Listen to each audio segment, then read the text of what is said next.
Renee and I are going to talk with you all on the topic of moving beyond self-care to community care. And I have a slide deck that I want to just show us a couple of pictures from, just to kind of get the convo started. And so these were the 7 homecomings. That was really beautiful. Of course, thanks, Renee. And we put those in the chat as well. And in the beginning, Rachel talked about the EBMC multicultural agreements. And we're going to invite you, one of them specifically, to hold like the both and. Like we just said self-care and community care. It's not either or, you know, but so we're acknowledging all our multiple experiences as much as we can. The trick with Buddhism is that we're always changing. It's permanent. So that's one of the, yeah. And so at EBMC, we have 5 core elements, sometimes called like pillars. And the one we're going to be focusing on is radical inclusivity. And the others are Buddhism and mindfulness and gift economics, shared leadership, and social justice. And I encourage you to look on the EBMC website. There's a whole like 5 and 10-year plan that really breaks these down, especially for folks that are just new to the center. I think it's a wonderful document that's on our website. So one of these core elements, radical inclusivity, like how it relates to healthism. So another ism. And so Renee and I are going to be riffing off each other, is these big questions of how do we heal together, you know, and how do we take care of each other? And with healthism, an extension, or it's a manifestation of ableism. And so this third question of how can practicing radical inclusivity and disability justice, and in this moment, radical inclusivity means to me like including all of us, you know, and including all of me, and but with the lens of disability justice and challenging the well-worn narratives that there's something that we can blame ourselves very easily for any of our mental or physical dis-ease or health challenges because we're doing something wrong. And in meditation circles, we might say, oh, it's our practice, like we're not practicing well enough. And here's a cute little picture of the mind and the body and heart not being separate, because a lot of the ways I see, I think we all know that kind of dominator culture operates on us as saying like there's something wrong with you, the way you're thinking. And definitely in meditation circles, I've noticed it's like, well, you're not like having a clear mind, or you're not being equanimous enough, or these things, and that means something is wrong with your practice. So really challenging this notion that it's all in our head is a typical way of saying it. And also not recognizing that the isms like live in our body, like this is the air we breathe and what we're having to navigate all the time. And this healthism word is has been really like life-saving for me, like just to really think about how this ism, this is a quote from a podcast called Food Psych. Healthism makes people believe that health is the be-all and end-all to our existence, and that if we get sick, it's our fault. And there's a picture attached to this with a cake that has the U and C cut out of it, and F and K are on each side of that. And so fuck diet culture is what the cake says. And so I'm going to pause there, and then we'll talk about that. I'll turn it over to Renee. And yes, and just to get us warmed up.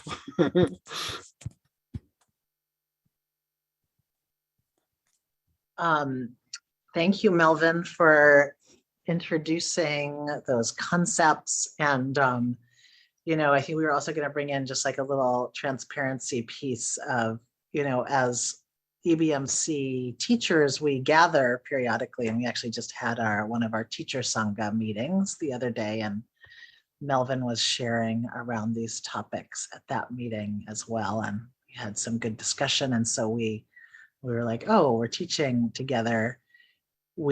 Let's bring some of what we're talking about as teachers into this space. And it felt like, for me anyway, I think particularly as a queer and trans person, I see the ways that we have developed cultures of caring for each other, sometimes specifically as queer and trans folks, but also the ways that those identities intersect with our racial identities, as well as identities as disabled folks. And, I just was going to share like a little bit of something that was that kind of like really shifted something inside of me around health and ability.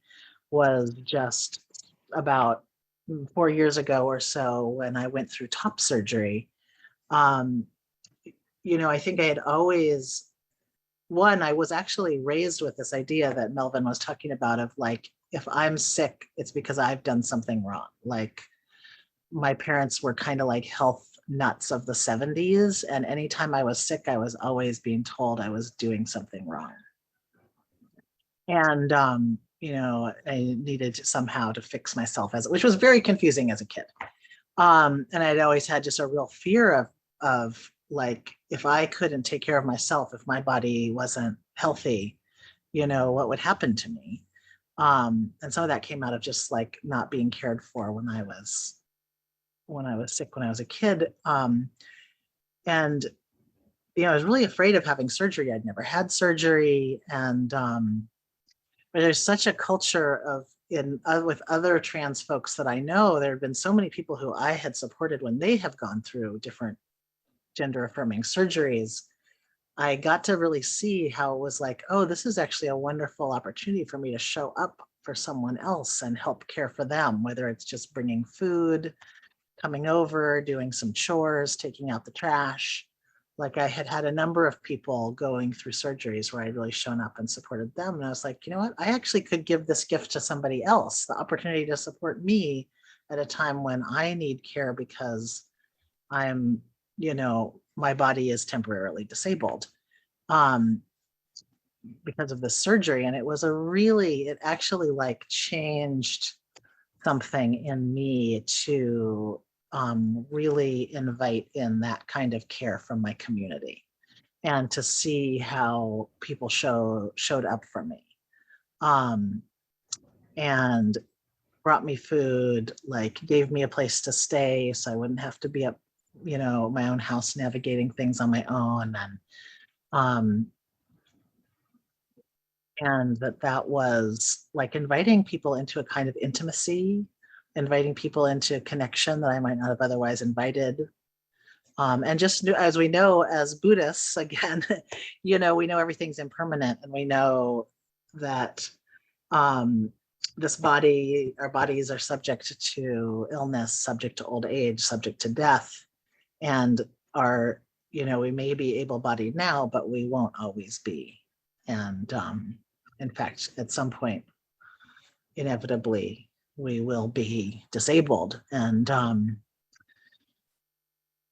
being able to have that experience of mutual support, of community care has brought a sense of like belonging, and some of what I was inviting in our meditation, the sense of really being held in a circle of care and support. I got to have a very, very concrete experience of that through that experience of just having my community, my friends care for me for those few weeks after surgery when I wasn't able to lift things or do things for myself.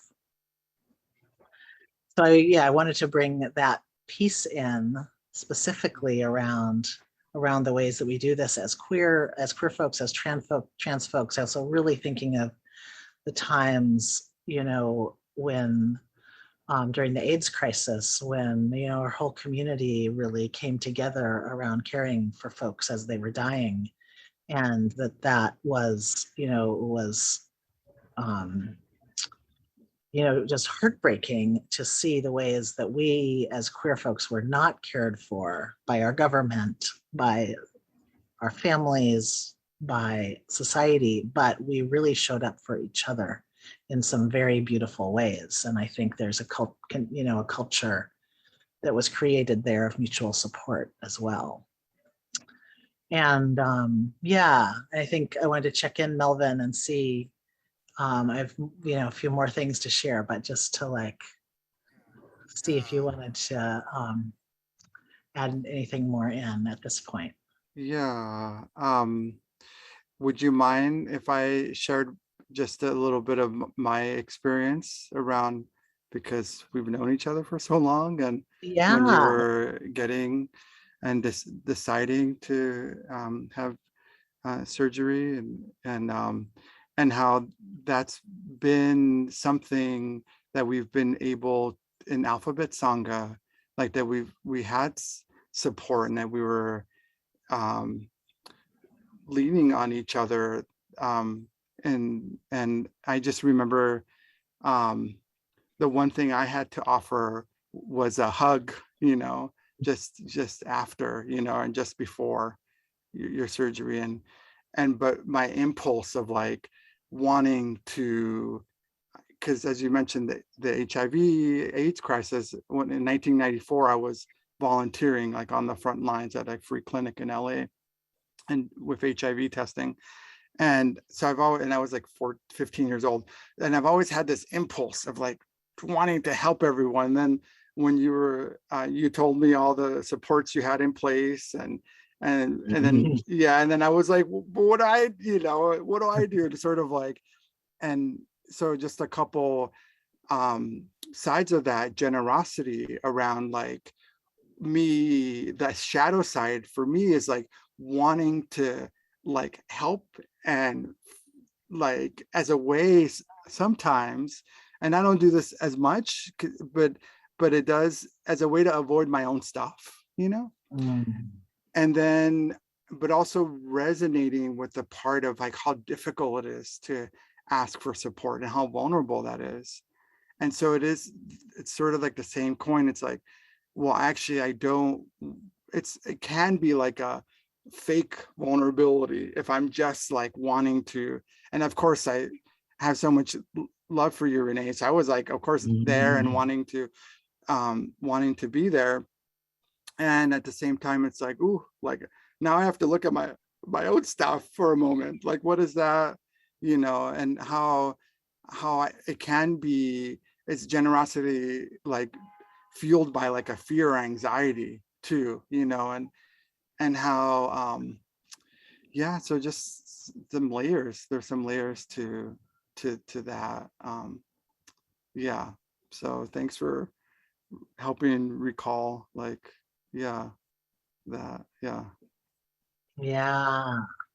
And I think just thinking about that story made me think, what are the things that make it hard to ask for support when we need it? I think in trans community, it's become very normal. You have top surgery, you have a gender affirming surgery, you ask for support from folks. Sometimes you ask for financial support or just support with your life.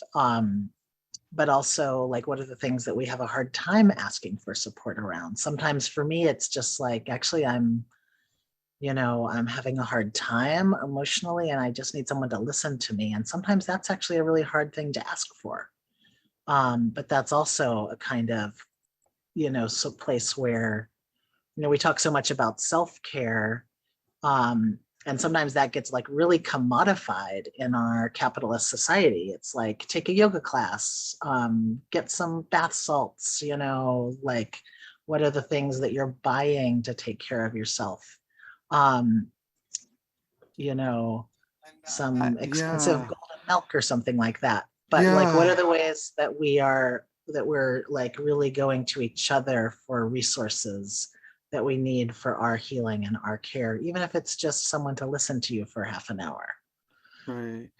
Yeah. And the irony with like, I'm just realizing with buying stuff is that the higher we move on this imaginary ladder of social, and there's some reality to it of socioeconomics, like the more we become isolated, because it's like, well, I just need this stuff and then I won't have to depend on you.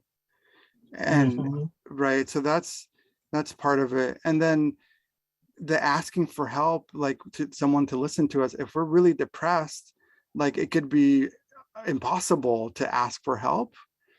And then for me, this is the sort of nurturing and creating my own kind of nurturing parent inside of me, where it's like, am I stuck in that, well, you should know what my needs are, or like people should be able to read my mind, but don't you know I'm feeling completely shitty, and but yeah, so like self-compassion for like when we don't even have the energy to express our needs, or we don't know what they are because the mind state is so cloudy or foggy or stormy, where it's like I don't even know what the fuck I need right now, and how can we just say that, is it's definitely a practice, it, I mean, that's the only, it's like doing it again and again and again. And yeah. And because I think another trap I fall into is like, if I open myself up, then I'm like gonna owe you something, and that transactional thing. And even deeper for us, I think, as people, it's like, then we're afraid we won't be able to set a limit. Like once I've said, this, then then I won't be able to say no, like next time, or to somebody else, or Right. Or you yeah, might owe them something right, if you accept help. right. Yeah. Yeah. And I also wanted to point to the ways that, in some of our communities, we've also developed slightly more formal arrangements of mutual aid, so to point to some of the mutual aid networks that have been created just even during this pandemic, and also the mutual aid networks that have been created in disability communities. And so there's just like some really beautiful examples out there of communities creating more formal arrangements of helping each other out in ways where sometimes if you don't have the capacity to ask, it might be that you've made an arrangement for someone to check in with you. I wanted to share a class that's actually starting later this month around mutual aid, led by Dean Spade, who is someone I know from trans community who's done a lot of work around mutual aid. And this is going to be I think a 4-class series that's coming up from the Barnard Center for Women. So I just put the link in the chat if folks want to learn a little bit more about mutual aid networks. And I've also found I've done a little bit of experimentation just within like a pod group that I have been a part of for the last couple of years. And we tried to get into doing some mutual aid together as a group, and found it was so hard to figure out what to ask for. That was where we really got as far as creating a spreadsheet. And then when we got to what are we asking for, we had an easier time thinking of what could we offer. I always like to offer people food because I like to make people food. And I was at that point obsessed with mochi butter muffins. So I was really into bringing people bicycle deliveries of mochi butter muffins. But when it came to thinking of what did I want to ask for, it was really, really hard. So it was just like a really interesting experiment, and we didn't get very far. It's sort of like there was a spreadsheet that was created and then it kind of just fell away because we got pretty stumped about what we needed to ask each other for. Yeah. So this training you posted, I saw the video that Dean Spade and Ciro Carillo did, and it just lists all these ways that we can practice mutual aid. Yeah, and it just so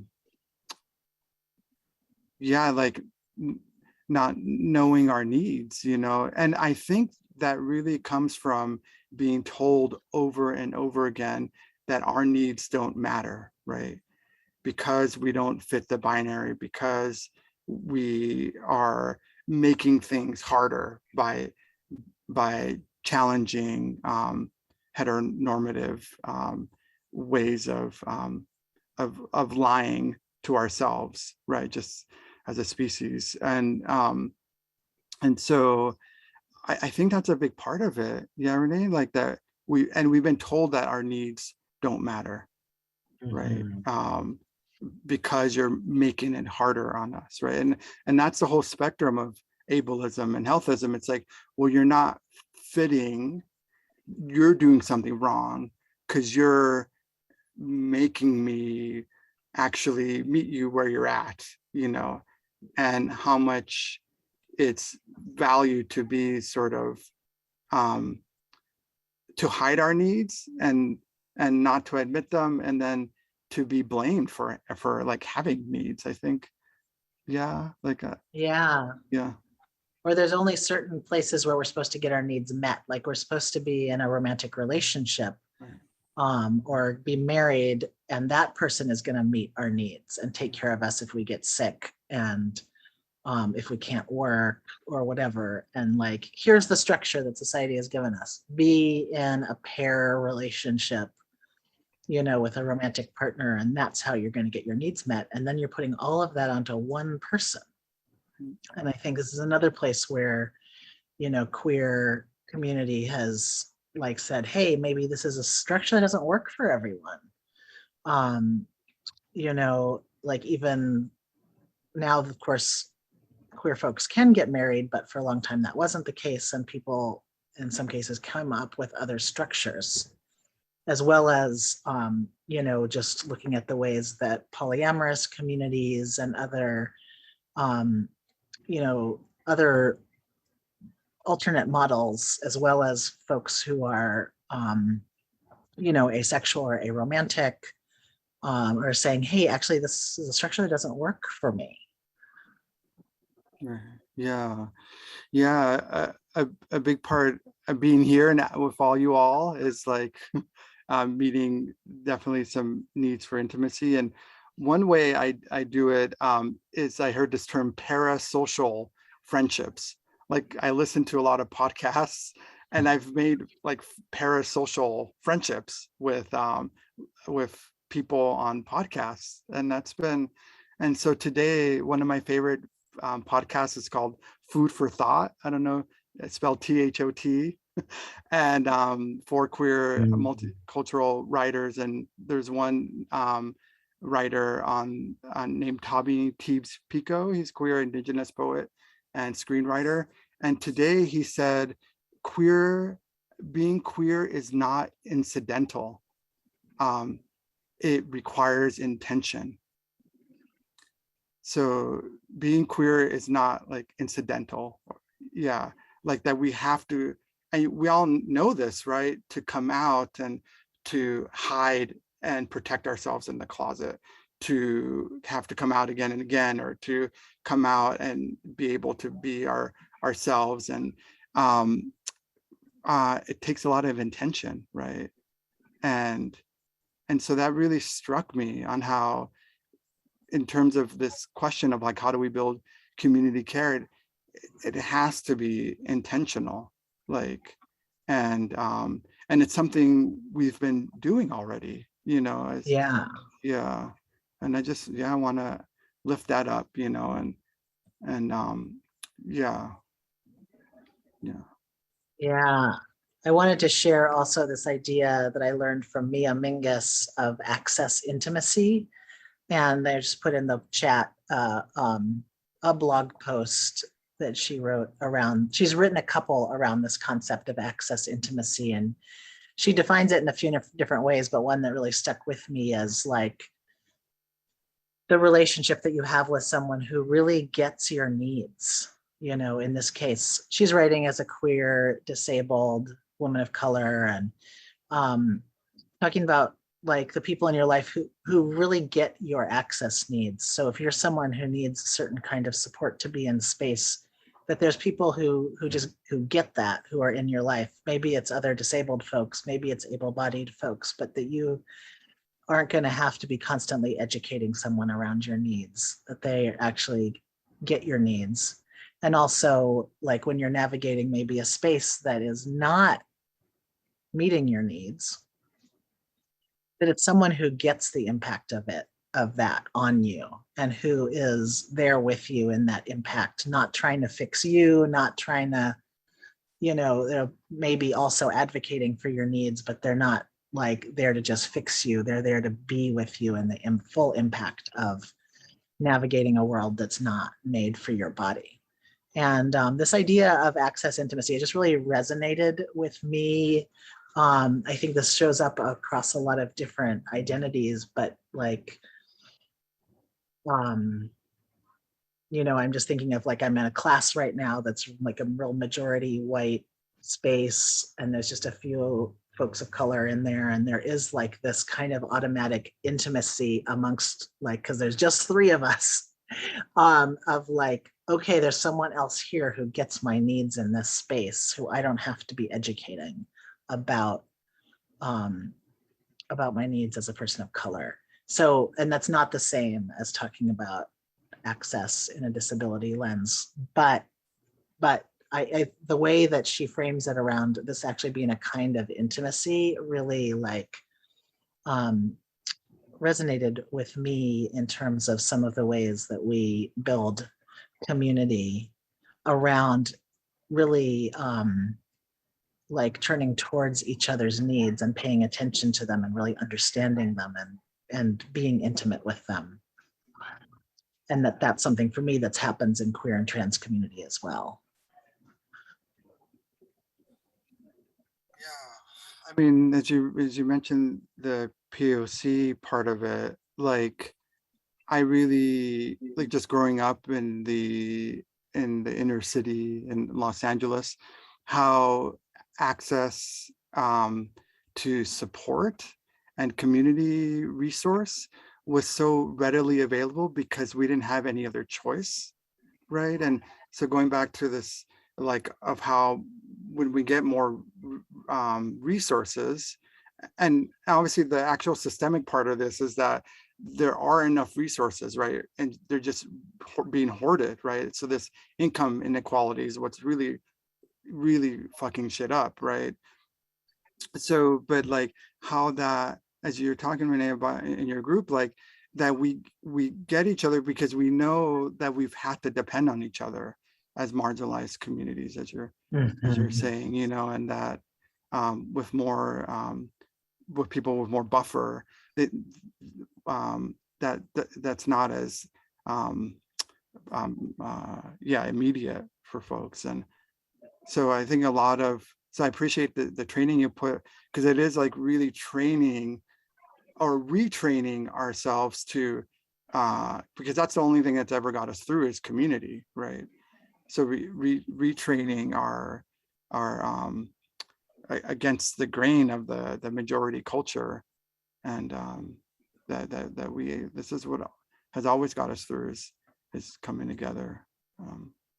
Yeah, I had a really amazing experience around this on one of the retreats that were put on by the Buddhist Peace Fellowship. There was a series of retreats called Block Build B, and I was on one of them. I can't remember if it was the second or third. And they really brought this question of access, really making the space accessible to everyone, to the center of the retreat. It was like, not just like, let's check in about your access needs at the beginning and then forget it. It was like every session we're going to check in, like, what are people's access needs right now? And one thing that was beautiful that happened is there was, there were different chairs and cushions and different ways that people could sit and lie down. But for some people, just getting to the floor to lie down was actually too much. And so a few people were like, okay, there's a couple extra beds. Let's bring the beds into the meditation hall. And so then there were beds in there, and then people could lie down without having to get down onto the floor and get up off of the floor. And there was just something transformative that happened when we just kept asking the question, what are your needs? What are your needs? And even as someone who's able-bodied, I found myself bringing forward needs that I normally would not bring forward in a space like that. And so I felt like we were all invited to really be our full selves on this retreat in a way that I had never experienced before. And it was really because of centering the needs of folks who were disabled in the space that happened, but it benefited everyone.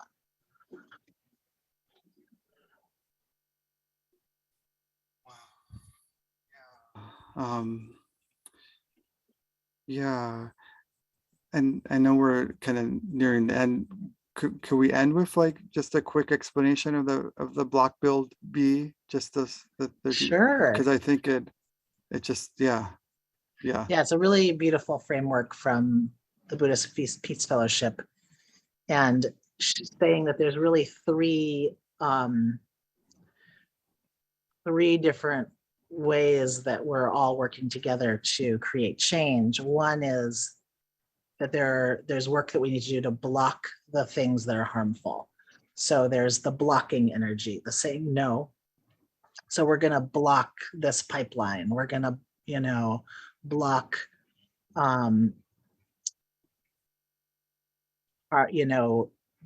like police brutality.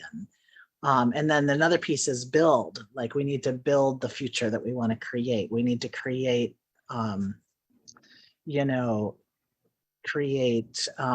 farms and new systems for, caring for each other. And then we also need to be like, we need to have time for contemplation, for just being, and that's as integral a part as the blocking and the building. So been a really helpful framework for me. Yeah, that's a great place to great reminder, great place to close. And I know we want to take some time to get a little feedback as well. So Melvin, do you want to take that piece?